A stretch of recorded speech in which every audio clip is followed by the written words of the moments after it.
Hi, this is Dale Buchanan, the host of Puppy Talk Podcast. Before we get started today, I wanted to let you know of my new book, The Complete Puppy Training Manual. It's available on Amazon in 4 formats: Kindle ebook, paperback, hardcover, and audiobook. You can find it on Amazon right now. It's called The Complete Puppy Training Manual, and I will put a link in the show notes of this episode. I'm Dale Buchanan, and this is Puppy Talk, the podcast that offers advice on how to raise a healthy, happy, and obedient puppy. This podcast is sponsored by Top Gun Dog Training. Be sure to subscribe to this podcast now so you don't miss a single episode of Puppy Talk. Welcome to Puppy Talk episode number 7. Today, I'm very excited. We have an interview with Michelle Stern of Pooch Parenting. Michelle is a certified professional dog trainer and certified dog behavior consultant. She is the owner and founder of Pooch Parenting, which offers professional support for families with kids and dogs. Parenting babies, toddlers, kids, and dogs can feel overwhelming. Pooch Parenting gives you personalized and professional strategies to make living with kids and dogs safer and less stressful. You can visit Michelle's website at poochparenting.net. On there, she offers online workshops, courses, and consultations. Hi, Michelle. Hi, nice to meet you. How's California? It is sunny right now, which is really nice. Although we need rain. We really need some rain. Oh, really? Yeah. What part are you in? I'm in the San Francisco Bay Area, so I'm about 30 minutes north of San Francisco. Okay, great. Did you get a chance to see any of the inauguration today? I did, and I cried like a baby. It was all happy tears.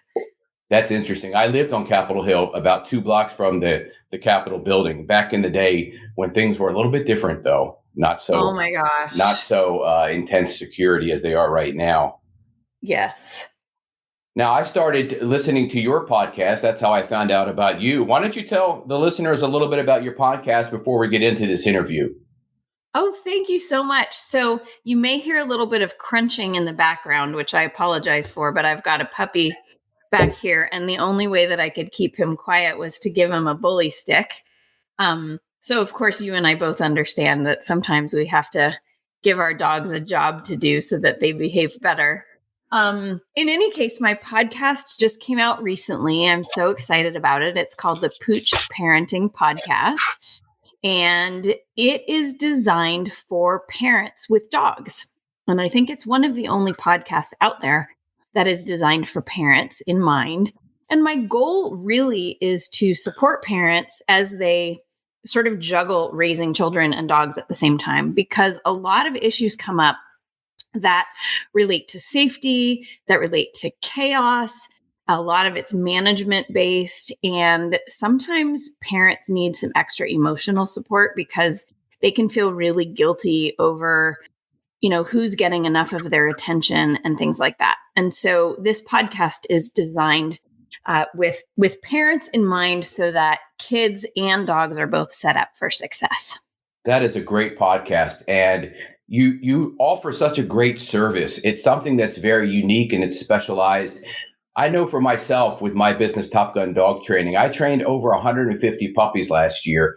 And I would say about 100 of them had families with kids. And it's a lot going on. It's a lot to teach the owners, not only how to train the dog, which is what we're doing as a coach for the owners, but also how to manage their children. So how did you get involved? What got you started involved with this specialty of, dog training and behavior consulting?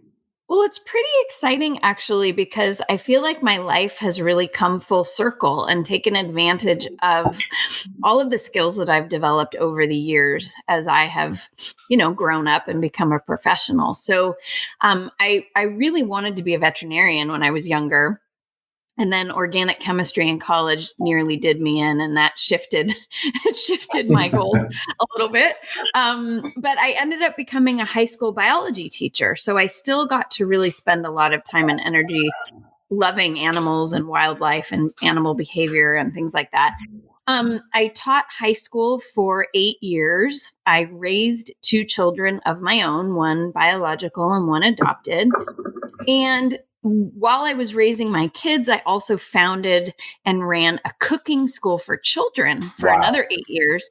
And that was really fun because while my high school career obviously had me working with teenagers, the cooking school for kids primarily had me working with toddlers and very young people. And I joke with people that toddlers and knives is very similar to toddlers and puppies because they both require a lot of management and safety and preparation and rules and things like that.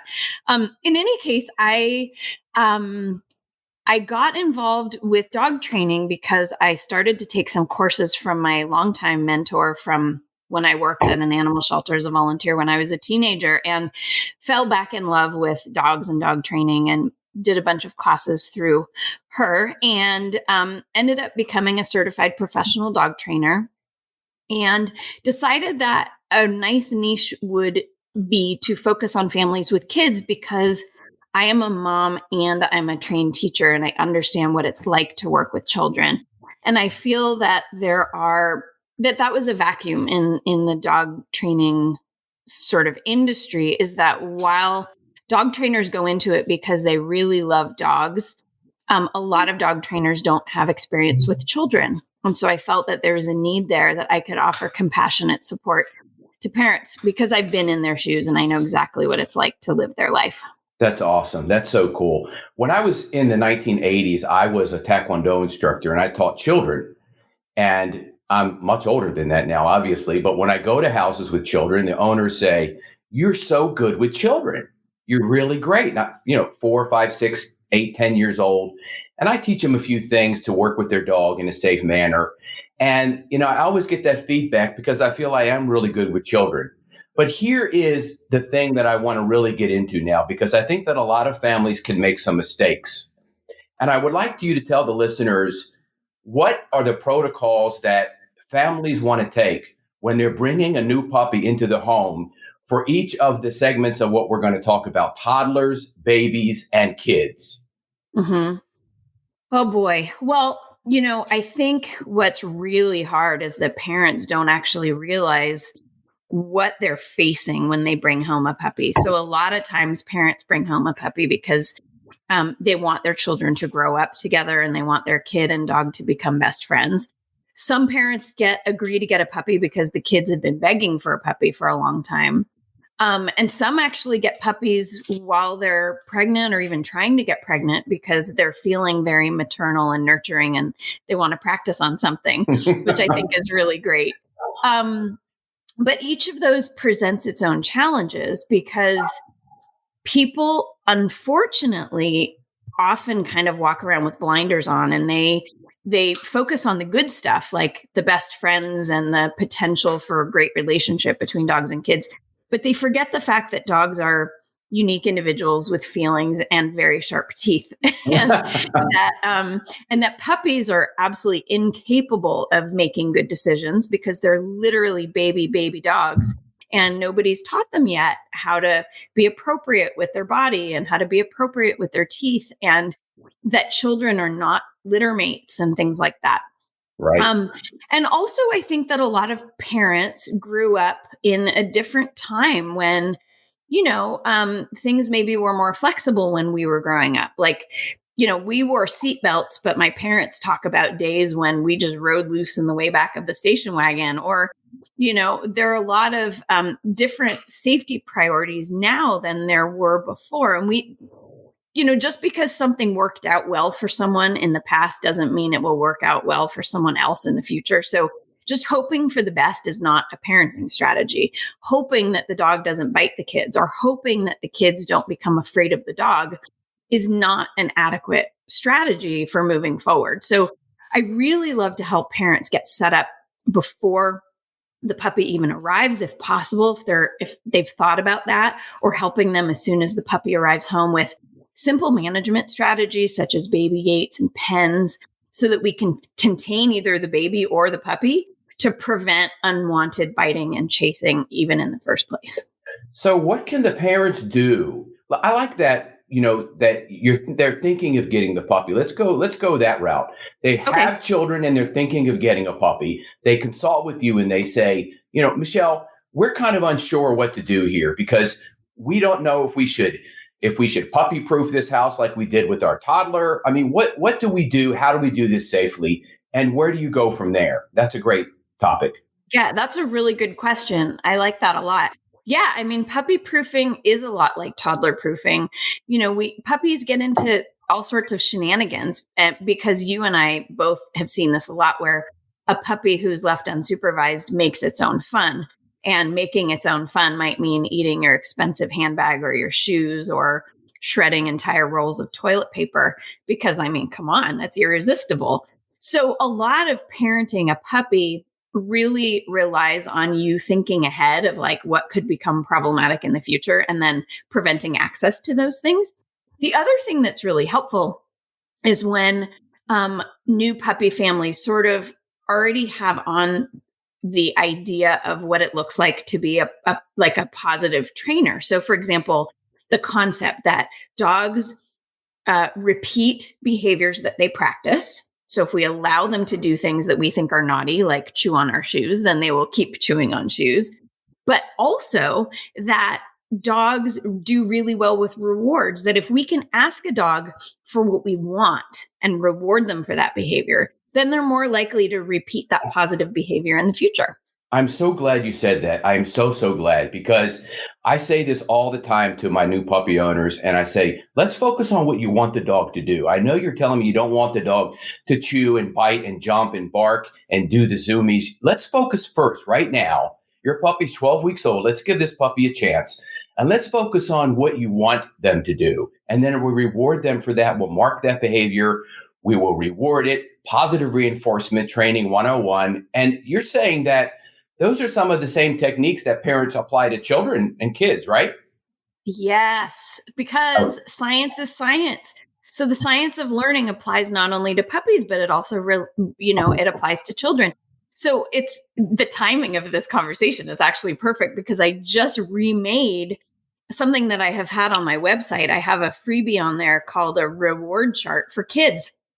And I had one on there for a long time and I just thought it was kind of ugly and old fashioned. So I remade it this morning and it's just a freebie. So anybody who wants to practice rewarding their kids, because it's just like rewarding your puppy, for making good choices. So let me give you a couple examples of what I mean. Let me throw in your website there because you mentioned that. Yeah. So let's go ahead and plug that real quick.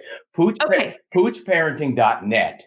So since you said that, and somebody may be thinking, "Whoa, what's her website? I forgot it." So we're going to throw that in there. Yeah. So actually, if you go to poochparenting.net and then you find the blog, and there's a little search bar, and if you type the word reward chart in that little search, then you'll see the new and improved reward chart that I made this morning, which I'm very excited about.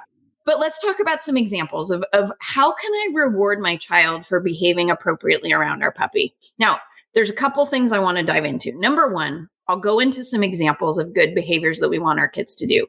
But before we even talk about that, I want to just address the reason that we want our kids to behave appropriately around our own dog is because the way that our kids behave around our own dog is how our kids are going to behave around other dogs.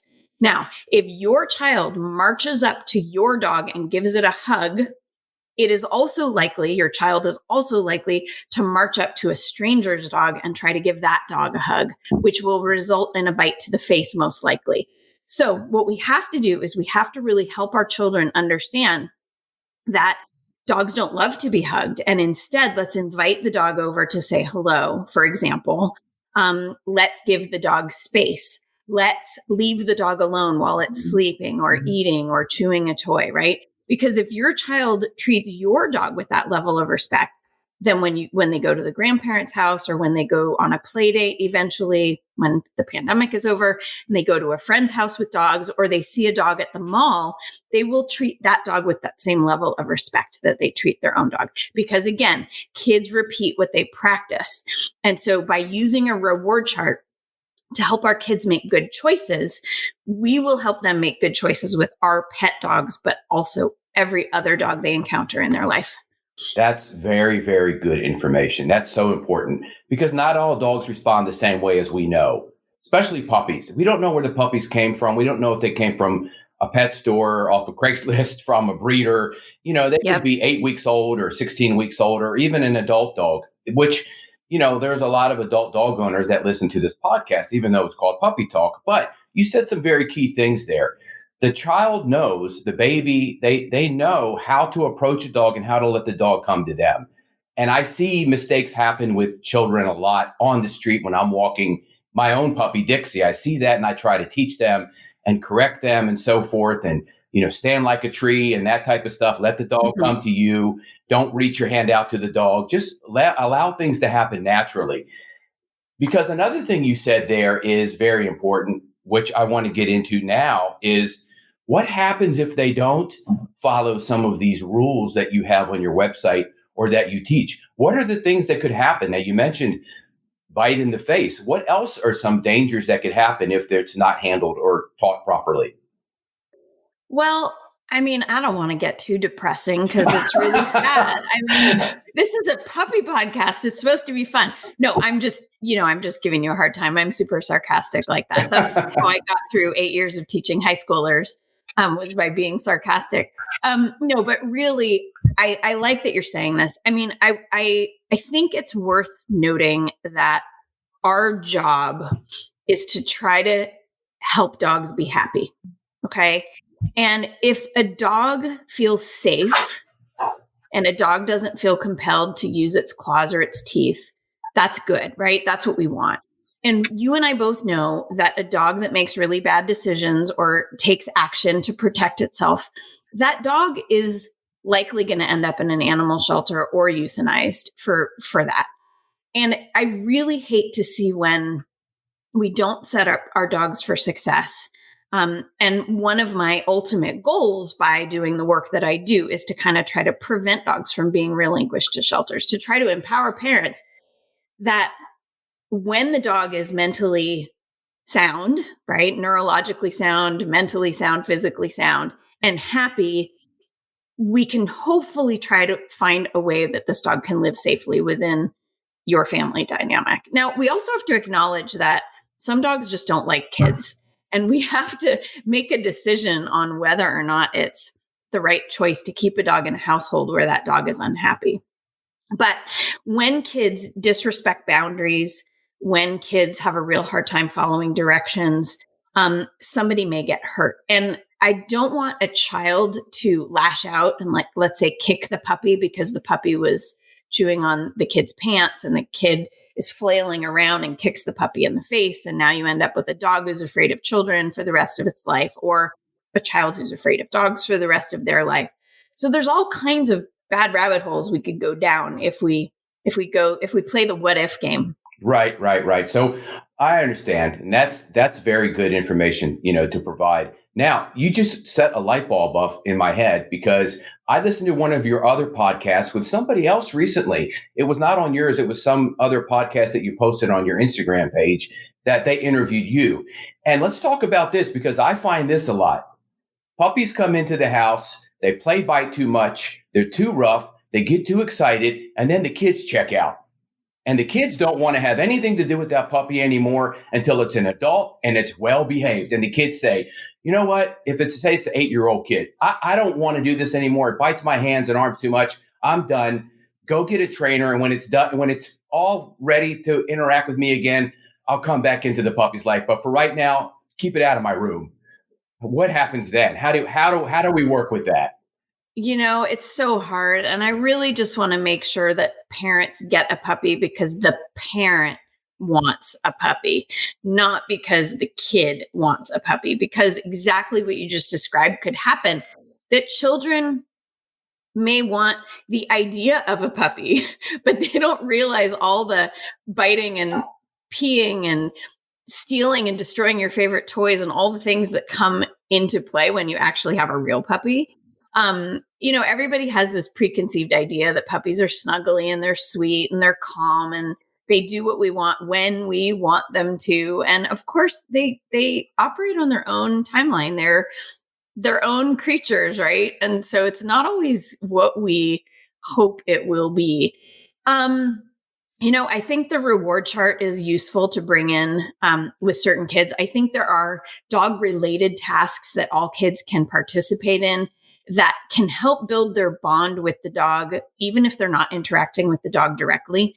So, I will sometimes meet with my clients online and we'll have it sounds funny, but it'll make sense to you in a second when I say this, because I had a cooking school for kids that sometimes we'll have a cooking session where, we'll go in the kitchen and I'll have some empty Kongs and toys and all kinds of ingredients in my kitchen, and they'll have a similar setup in their kitchen.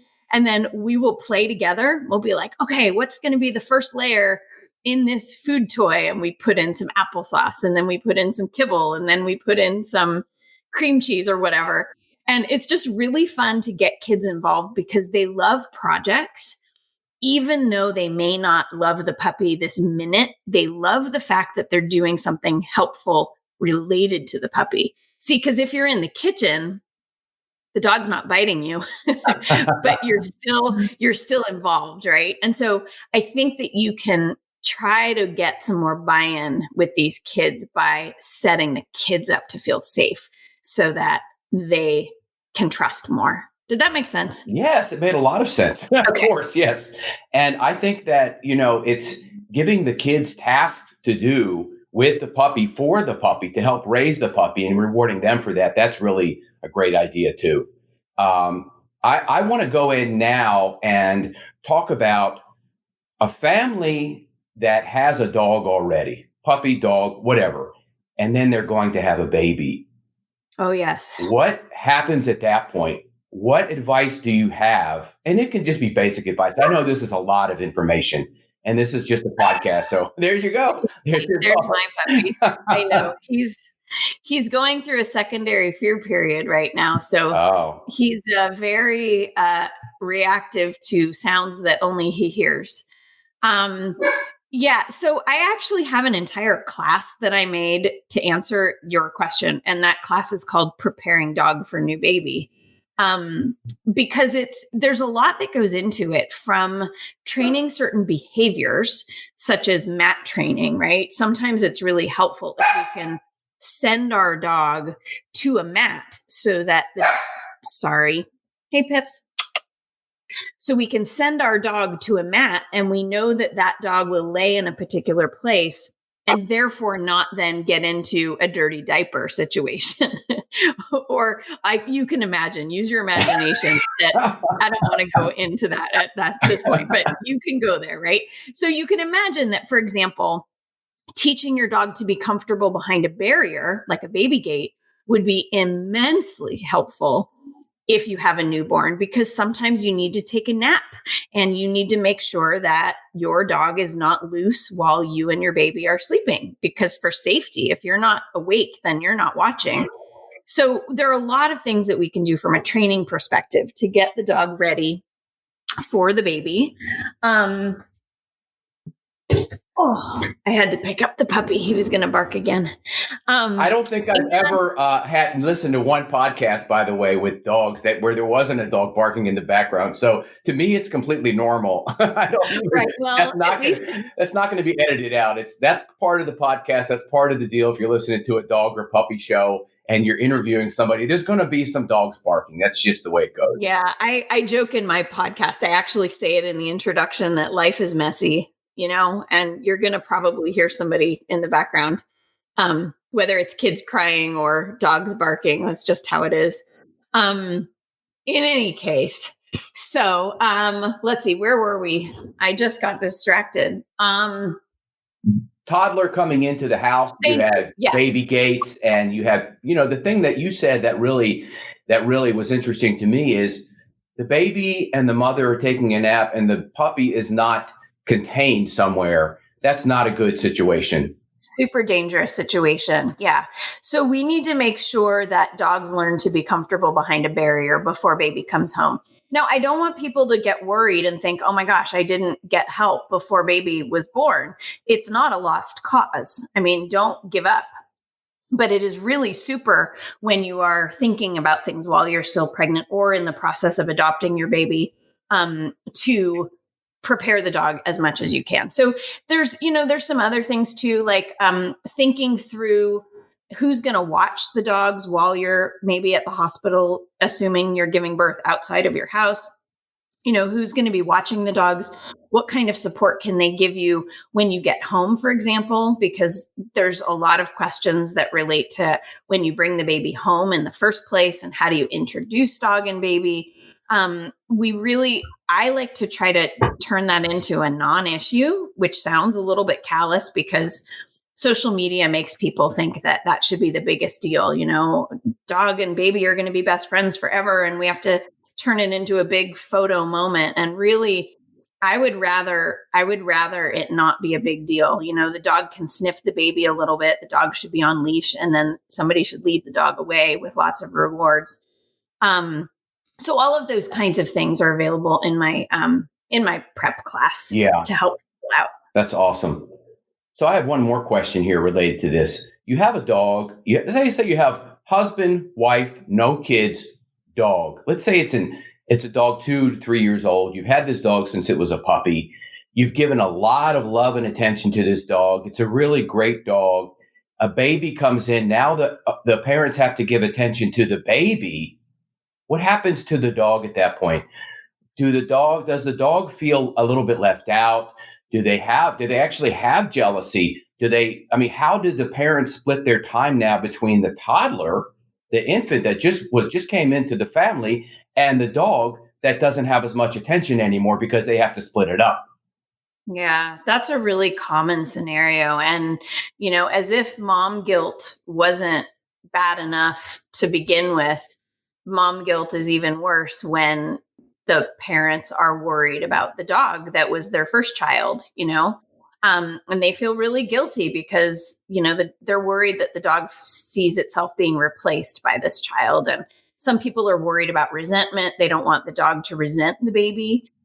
So there is a lot you can do to try to help the dog not feel that way, right? So, for example, you can give the dog a fun puzzle toy to work on while the parents are engaged with the baby. So let's say they're feeding the baby or changing a diaper or otherwise just focused on the infant.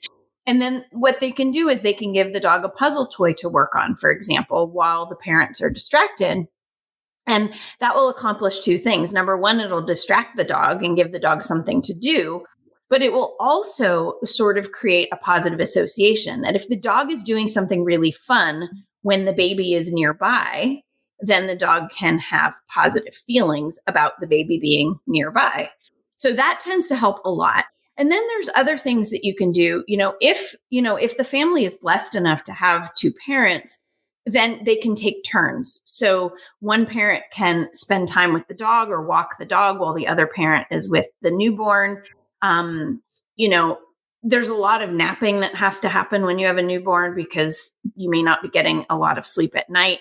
So really just trying to do brief play sessions with the dog. A lot of people have trouble in the wintertime because of the weather. I mean, you and I are blessed. We live somewhere really nice where we can be outside all year round, but there are places that are so cold. So you could do activities where the dog is using its nose a lot. You can hide food around the house so the dog can do a little treasure hunt and stay busy being mentally engaged in case it's, let's say, 20 degrees below zero or something, and they can't go outside for some physical exercise.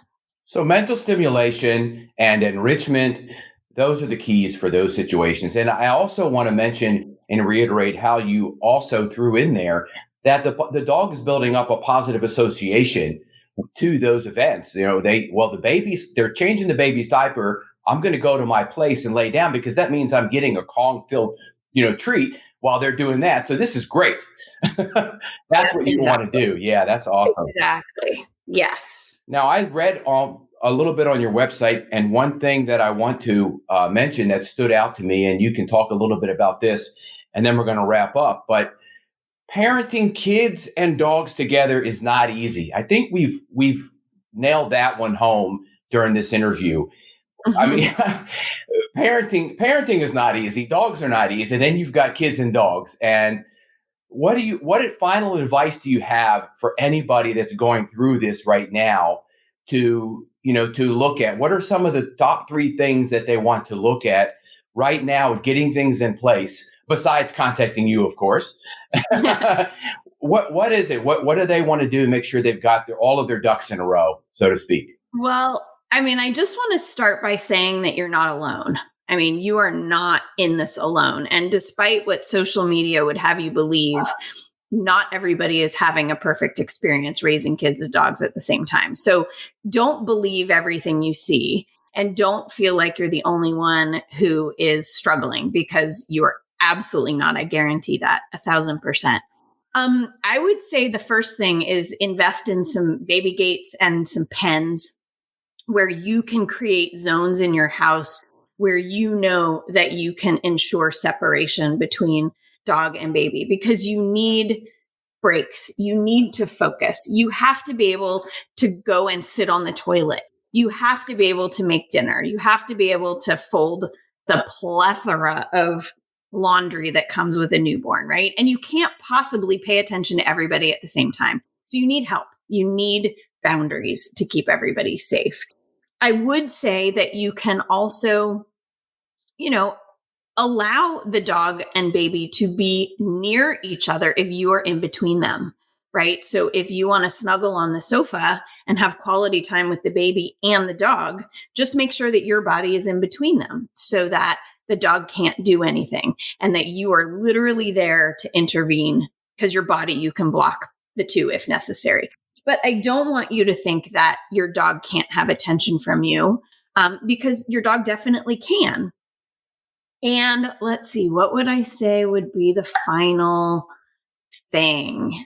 I think probably from a dog training perspective, just really remembering to reward behavior that you want repeated. So have little jars of kibble or treats all over your house.